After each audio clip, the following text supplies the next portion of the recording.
امام ابو حنیفہ رحمۃ اللہ علیہ کی طرف انہوں نے ایک جھوٹا خواب منسوب کیا کہ امام ابو حنیفہ رحمۃ اللہ علیہ نے خواب میں دیکھا کہ رسول اللہ کی قبر کھود کے وہ اندر اترے ہیں اور حضور کی ہڈیاں سمیٹ رہے ہیں، باز کو باز سے الگ کر رہے ہیں۔ نعوذ باللہ۔ رسول اللہ کے بارے میں ایک نے ترجمہ کرتے ہوئے لکھا استخوان مبارک، استخوان ڈھانچے کو کہتے ہیں۔ اسے پتا تھا کہ میں دوسرے نے خیر ترجمہ صحیح کیا جی ہڈیاں۔ گھبرا کے اٹھے، اپنے دوست ابن سیرین کے پاس گئے اور کہا کہ اس خواب کی تعبیر بیان کرو۔ جھوٹا کوڑ، کوئی ایسا خواب امام حنیفہ نے نہیں دیکھا۔ تو انہوں نے کہا آپ نبی کی سنت کو جمع کریں گے، اس میں تو خوشخبری ہے۔ رسول اللہ کی سنت کو جمع کرنے کے لیے اس طرح کا گستاخانہ خواب اللہ تعالیٰ اپنے نبی کے بارے میں امام حنیفہ رحمۃ اللہ علیہ کو دکھائے گا؟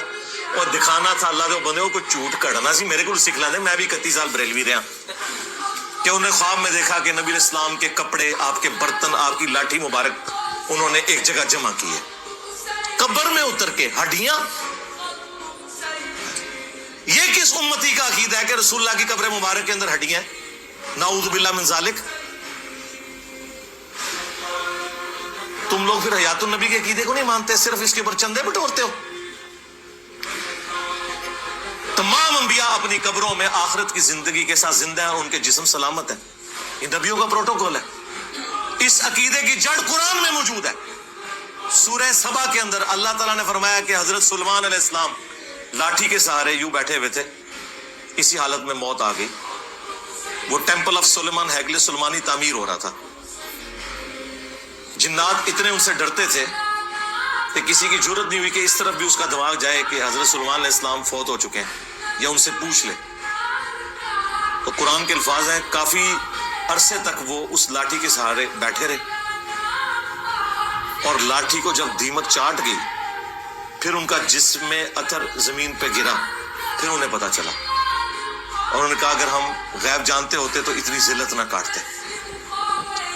دیمک ایک دن میں نہیں چاٹتی لاٹھی کو، ہفتوں مہینوں لگے ہوں گے، لیکن دیکھیں ان کے جسم اطر کے اوپر کوئی کیڑا نہیں چڑھا۔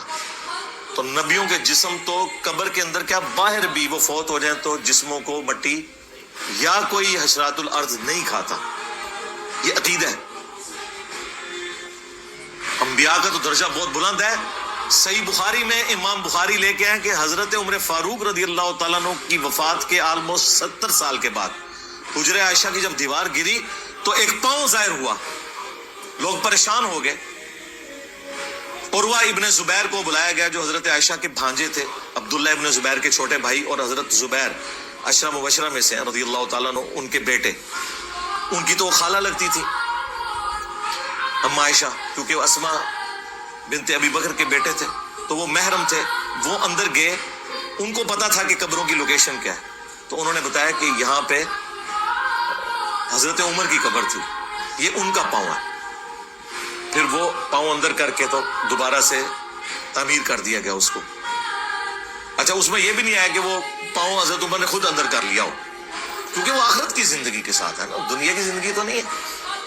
صحیح مسلم میں حدیث ہے انبیاء اپنی قبروں میں نماز پڑھتے ہوئے حضرت موسیٰ علیہ السلام کو نبی علیہ السلام نے دیکھا، وَقَائِمٌ يُصَلِّي فِي قَبْرِهِ، وہ اپنی قبر میں کھڑے ہو کے نماز پڑھ رہے تھے۔ لیکن آپ اگر قبر کھودیں گے آپ کو نظر نہیں آئیں گے، وہ برزخ کا معاملہ ہے۔ صحیح مسلم میں نبی علیہ السلام نے امامت فرمائی ہے بیت المقدس میں تمام انبیاء کی، لیکن وہاں کسی کو نہیں پتا چلا، وہ ان سین بیریئر ہے، وہ اس دنیا کی چیز نہیں ہے، وہ برزخ ہے۔ تو انبیاء کے ماننے والے بھی جو اعلیٰ ترین لوگ ہیں صحابہ کرام، ان کے جسم بھی اپنی قبروں میں اللہ تعالیٰ محفوظ کر دیتا ہے۔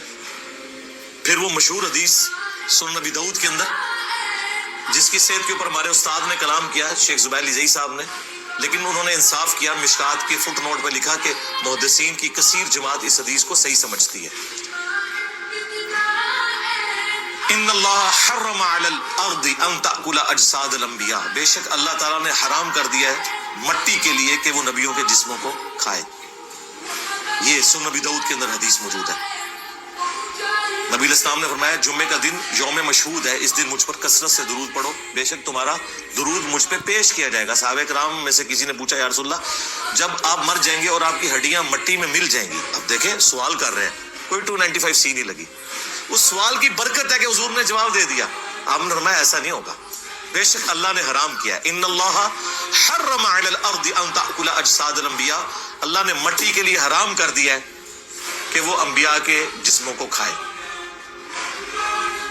اچھا, بعض لوگ اس حدیث کو ضعیف سمجھتے ہیں, لیکن اس عقیدے کو نہیں وہ ضعیف سمجھتے. ہمارے استاد نے جب اس حدیث کے اوپر حکم لگایا, شیخ زبیر علی زئی صاحب نے, تو انہوں نے فضائل درود و السلام والی کتاب میں لکھا کہ عقیدہ یہ بالکل درست ہے, کیونکہ ایک اور روایت ہے جو صحیح سند سے مصنف ابن ابی شیبہ میں موجود ہے کہ حضرت عمر فاروق رضی اللہ تعالیٰ عنہ کے دور میں جب تستر شہر فتح ہوا ایران کا, وہاں ایک تابوت نکلا جو حضرت دانیال علیہ السلام کا تابوت تھا. تو وہ حضرت عمر سے انہوں نے پوچھا کہ ہم اب اس کو کیا کریں, تو انہوں نے بتایا کہ اس طرح رات کے وقت 11 قبریں کھودو, کسی ایک میں ان کو دفنا دو تاکہ لوگوں کو ان کی قبر کی لوکیشن کا نہ پتہ چلے, کوئی بے حرمتی نہ کرے. تو اور اس میں الفاظ ہے کہ بے شک یہ اللہ کے پیغمبروں میں سے ایک پیغمبر ہے, اور اللہ کے انبیاء کو نہ تو کوئی درندہ ان کے جسموں کو کھاتا ہے, نہ آگ کھاتی ہے, اور نہ مٹی کھاتی ہے. یہ حدیث جو ہے یہ سب کے نزدیک درست ہے. جو اب مجھے بتائیں, یہ اس طرح کے عقیدے جو لوگ لکھ کے گئے ہیں رسول اللہ کے بارے میں, لو جی میں نے 5 حوالے دیے ہیں, اس سے پہلے اشرف جلالی صاحب کو بھی دیے تھے, مفتی انیف صاحب کو بھی دیے, اور بھی لوگوں کو. اب تم نے ڈرامہ اپنا لگا لیا نا, خوش ہو, اکیلے ریس میں دوڑ کے فاتح ہو چکے ہو, چلو ٹھیک ہے, جواب دو. تم نے جو جواب دینے ہیں نا, میں نے ان جوابوں کے جواب بھی دے دیے میں, کیونکہ تمہارے سارے مناظرے میں نے دیکھے ہیں. جو تم ڈرامہ بازی لگاتے رہو نا باقی لوگوں کے ساتھ, میرے ساتھ نہیں لگا سکتے.